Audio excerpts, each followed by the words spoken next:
Kalau kita baca Sirah Nabawiyah, ada perang Hud, ada perang Parit, ada perang Hondak. Nah, hari ini itu terjadi.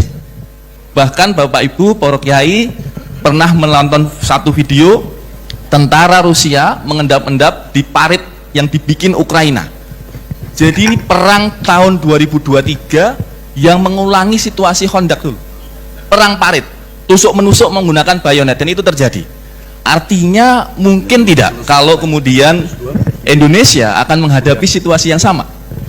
Kajian kami di Deputi 5 Polhukam dengan Lemhanas, bahkan kita sudah mempersiapkan diri jika terjadi situasi dinamis sehingga pada tahun 2030, yaitu sekitar 7 tahun lagi, kita akan menghadapi perang konvensional. Kembali ada invasi asing yang masuk ke Indonesia. Ini sudah menjadi kajian kami yang cukup serius. Nah, kemudian yang kedua, kita menghadapi satu dinamika kawasan yang juga sangat serius, yakni konflik Taiwan dan konflik Laut Tiongkok Selatan yang sangat berimbas juga kepada Indonesia. Saat ini dua negara, yaitu Malaysia dan Filipina, dicaplok lautnya sekitar 3 km. 3 km kalau dari batas pantainya mungkin sekitar 30 mil batas pantai yang kemudian dicaplok oleh Tiongkok. Nah, hanya tinggal menunggu waktu apabila kemudian tiba-tiba kita di dekat Batam sana, di Natuna sana, tiba-tiba Tiongkok mengumumkan ini laut kami, ini laut saya. Lalu kita harus bagaimana? Bapak Ibu, kalau kapal induk Tiongkok itu bergerak langsung dari pangkalan mereka di Guangzhou, mereka bisa membawa 3 skuadron pesawat tempur. 3 skuadron itu kalau satu skuadronnya 11 berarti 33 pesawat tempur di atas kapal. Kalau itu terbang langsung dari perairan di utara Natuna, dalam waktu 5-10 menit semua bandara kita sudah bisa dibom. Nah, ini situasi yang hari ini kita hadapi, bahwa Indonesia berada dalam situasi yang sangat-sangat strategis.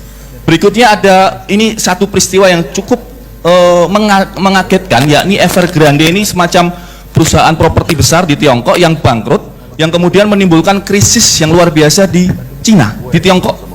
Bagaimana Xi Jinping mengatasi krisis? Solusinya sederhana, ciptakan musuh, bikin situasi perang, caplok Taiwan, sehingga orang lupa krisis ekonomi, tapi kemudian dihidupkan, ayo berperang demi bangsa, ayo kita melawan Taiwan. Ini sekarang sedang dikembangkan jargon-jargon itu. Artinya kalau kemudian mereka akan mengambil Taiwan, tentu saja Amerika Serikat tidak akan tinggal diam. Amerika Serikat akan menggerakkan armadanya dari Guam, Kepulauan Pasifik, bergerak, dan itu melewati kita, melewati Alki 2 dan Alki 3, Laut Arafuru sebelah utaranya Papua. Pertanyaannya, kalau mereka lewat, kita persilahkan atau tidak? Nah, kalau kita persilahkan, kira-kira Tiongkok ngamuk tidak?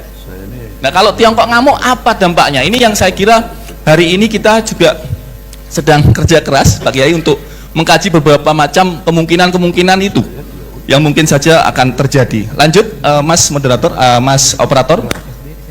Nah, tadi saya sudah sampaikan betapa kita ini sangat strategis. Salah satu problem kami, yang mohon izin kami sampaikan saja, ini karena sudah juga terbuka di media, kita memang secara alutsista harus diakui tertinggal.